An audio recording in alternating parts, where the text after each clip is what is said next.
Hello everyone, I hope आप सभी लोग बहुत अच्छे होंगे और उतने ही अच्छे तरीकों से आप सभी लोगों की पढ़ाई चल रही होगी। तो वही इस वीडियो में मैं आपको क्या बताने वाला हूं, आपके पैराग्राफ को कैसे लिखना है। हिंट जो दिया रहता है उस हिंट के बेसिस पे आप कैसे कोई सा भी पैराग्राफ लिख सकते हो इजीली। तो उसके बेसिक जो ट्रिक होती है, बेसिक फंडामेंटल होती है, क्या आपको फॉलो करना है, वो चीजें मैं आपको बताने वाला हूं। तो वीडियो को बहुत ध्यान से देखना और चीजों को समझने की कोशिश करना, क्योंकि मैं मानता हूं कि वो बच्चे जो हिंदी मीडियम से बिलोंग करते हैं उनके लिए कहीं ना कहीं ये बहुत बड़ी पहाड़ बन जाती है कि कैसे उसको करे, है ना। तो हमें कहीं ना कहीं तो याद करना पड़ता है, तो वो याद भी करना है तो आपको दिमाग लगा के करना है, यूं ही नहीं करना है। आप कैसे कुछ चीजों को चेंज करके लिखना है, वो चीजें को पूरी तरीके से आपको समझना पड़ेगा, ठीक है। तो उतनी भी मुश्किल नहीं है जितना कि हम अपने दिमाग को बैठा के रखते, बता के रखते कि भाई मुश्किल है नहीं होगा। बट ये ऐसी चीज है, कंफर्म टॉपिक है, जिसको आना है मतलब आना है। हालांकि ये जो हेडिंग है हेल्थ इज वेल्थ यहां पर है, वो चेंज हो सकती है, ठीक है। तो वो चलो समझते हुए चलते हैं कि एक्चुअल में आपको लिखना कैसे, ठीक। तो देखो, हिंट आपको एग्जाम में दिए रहते हैं, मैक्सिमम चांसेस है कि आपको हिंट दे रहा है। पहले नहीं दिया जाता था हिंट, बट अब क्या कर दिया जाता है, हिंट दे दिया जाता है। क्योंकि हम हिंदी मीडियम वाले बच्चों की भी पॉइंट ऑफ व्यू से क्या करते हैं, एग्जामिनर सोचते हैं कि उनको कैसे दिया जाए कि बच्चे कर पाए। तो हिंट दिया है, उस हिंट के बेसिस पर हमें क्या लिखना है, इसको लिखना है। तो देखो यहां पर दे रखे हिंट में कि health is a great blessing करके पहला पॉइंट दे रखे। ये हिंट जो भी दिया है वो हिंट याद रखना आपका किस में आना चाहिए, पैराग्राफ जो भी लिखोगे उस पैराग्राफ में आना चाहिए, ठीक है। एटलीस्ट इसी से घूमते। अब देखो, जिन बच्चों को क्या नहीं है, ये प्रिपेयर नहीं है, उनको बिल्कुल भी छोड़ के इसको तो आना नहीं। इन चीजों को याद रखना, जो भी हिंट दिया है उसको आपको कैसे इसी हिंट के बेसिस पे आपको लिखना है, वो चीजें मैं बताते चलता हूं। तो ध्यान से देखना, यहां पर जैसे कि हमारा क्या दिया है, health is a great blessing, तो मैं इसको स्टार्ट भी उसी से कर दिया हूं। क्या लिख दिया हूं कि health is a great blessing. देखो पूरा का पूरा पॉइंट उठा लिए। फिर नेक्स्ट क्या दिया, a sick man is burden to society. तो यहां पर भी वही, a sick man is a burden of the society, ऐसा हो गया, ठीक है। तो वो दो पॉइंट तो मैं जस्ट के तस यहां पर लिख रहा हूं, आप इस तरीके से इसको प्रिपेयर कर सकते हो। मतलब आपको कहीं ना कहीं वो हेल्प होगा।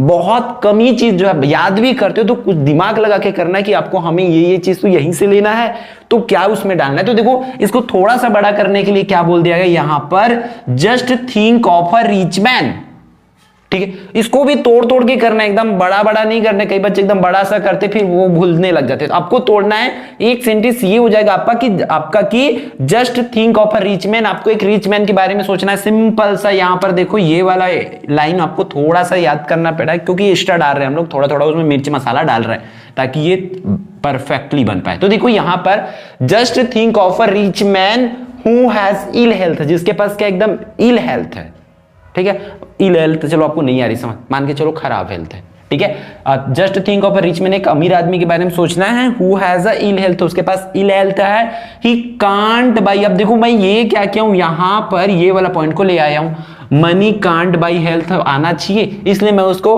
मतलब उसके पास इल हेल्थ है लेकिन वो चाह के भी क्या पैसे से हेल्थ को खरीद सकता है, नहीं ना। तो उसी को लिखे, ही कांट बाई क्या, हेल्थ बाई मनी, मतलब वो पैसे से हेल्थ को नहीं खरीद सकते। इस तरीके से यहां पर करना है। फिर यहां पर हमारा ये 3 पॉइंट तो क्लियर है भाई, तीनों पॉइंट भाई आपका क्लियर हो गया, तीनों लाइन आ गया हिंट में। अब बचा 2 लाइन, ये दोनों लाइन को ले आना है, फिर खत्म कर देना है, सिंपल से। तो यहां पर हम लोग एक्स्ट्रा चीज क्या किए, ये वाले पॉइंट्स पे देखना, यहां पर ये वी है, ठीक है। तो ये हो जाएगा ऐसे वी, ठीक है। तो we should get up early in the morning, ये एक्स्ट्रा लाइन है भाई, मैं मानता हूं इसको इतना को। We should get up early in the morning, हमें सुबह जल्दी उठना चाहिए। फिर क्या करना चाहिए, ब्रेथ इन फ्रेश एयर, ठीक। अब पूरा का पूरा फिर मैं इसको इतना को पूरा को यहां उठा के वहां पर डाल दिया हूं। हमें सुबह जल्दी उठना चाहिए बस लिखा हूं। फिर क्या लिख दिया हूं कि ब्रेथ इन फ्रेश एयर। इसी तरह मिलता जुलता आपको प्रिपेयर करना है, ठीक है।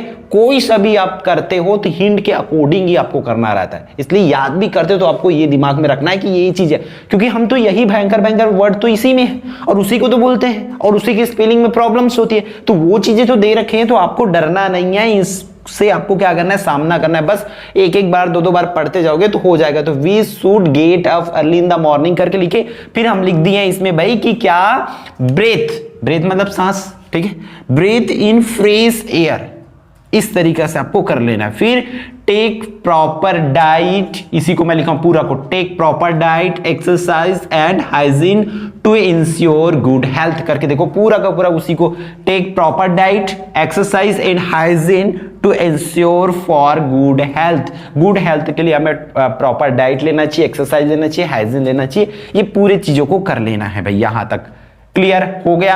अब बचा लास्ट भाई, लास्ट में क्या है तो ये भी अपन कंप्लीट कर रखे, health importance of morning walk. Morning walk आना चाहिए, तो यहां पर देखो we should have regular habit, हमारा क्या होना चाहिए, रेगुलर हैबिट होना चाहिए, गो फॉर मॉर्निंग वॉक। या ये नहीं यार ये सेंटेंस बड़ा सा लग रहा है तो सिंपल सा लिख दो कि we should go for morning walk, ऐसा करके खत्म कर दो सीधी कहानी को, ठीक है। तो यहां पर ये सूट की स्पेलिंग में यू भी आएगा, ठीक है। We should have regular habit, हमारे पास रेगुलर हैबिट होना चाहिए, गो फॉर मॉर्निंग वॉक, इस तरीके से भी आप लिख सकते हो। फिर यहां पर एक्स्ट्रा चीज ये वाली लाइन है भाई, ये वाला लाइन क्या बोला गया है कि do fast at least once a month, मतलब एक महीने में एटलीस्ट एक दिन फास्ट रखना चाहिए, ये बोल रहा है। क्यों? Because health is a wealth, health के लिए अच्छी होती है बोल रहा है। तो इस तरीके से आपको कुछ कुछ ही चीजें लाना है, अगर आप थोड़ा थोड़ा करके प्रिपेयर करते जाओगे। वैसे भी अगर हम बात करें बोर्ड एग्जाम में एक लिमिटेड एरिया की हमें पूछा जाता है, मतलब 4 से 5 टॉपिक कर लोगे तो आपका आराम से यहां से 4 to 5 मार्क्स, अगर आपके एग्जाम में 4 मार्क्स में आएगा तो 4 मार्क्स कंफर्म हो जाएगा, और 5 मार्क्स में आएगा तो 5 मार्क्स कंफर्म हो जाएगा। तो ये पैराग्राफ आप लिखने का हैबिट बनाओ, क्योंकि ये लोअर क्लासेस में इतनी छोटी देंगे। बट अगर हम बात करें किसमें 11th एंड 12th की बात करें तो 11th 12th में जाओगे तो कहीं ना कहीं आपको ये पैराग्राफ जो आर्टिकल बन जाएगा और आपको बड़ा चीजें लिखना पड़ेगा, ठीक है। इसलिए अभी से हैबिट बनाते चलो कि ये जो भी हिंट दिया है उसके बेसिस पर आप इन चीजों को अच्छे से लिख पाओ, ठीक है। तो चीजों को आपको यहां समझते हुए चलना, और हर किसी को आप कोई सा भी टॉपिक करते हो तो उसको इसी हिंट के बेसिस पर ही आपको प्रिपेयर करना है, ठीक है। तो आई होप ये पूरी चीजें जो है मैं कोशिश किया हूं समझाने का वो आपको आया होगा, ठीक है। तो अब फिर भी आपको करना क्या, सेकेंड अगर मान के चलो थोड़ा बहुत तो याद करना पड़ेगा अगर आपका प्रॉब्लम है तब। और जिन बच्चों को इंग्लिश भी नहीं आती तो एटलीस्ट वो क्या किया करो, मतलब पढ़ने में डाउट रहते हैं तो उसको सुन के तो हमें याद होती है, तो आप सीधा मोबाइल निकालो, उसको गूगल में गूगल रीडर करके एक ऑप्शन आता है, वो बोलते जाता है, तो उससे हम सुन सुन के भी प्रिपेयर कर सकते हैं, ठीक है। बहाना नहीं बनाना है आपको, उसका क्या निकालना है, सॉल्यूशन निकालना है, ठीक है। कि नहीं होता है, ये नहीं होगा करके छोड़ नहीं देना, क्योंकि मार्क्स है अच्छे से आपको एक बार अचीवमेंट के मौका मिलता है, उसको अचीव करना ही है, ठीक है। तो इस वीडियो में बस इतना ही, फिर हम मिलते हैं आने वाला इंपॉर्टेंट वीडियो में।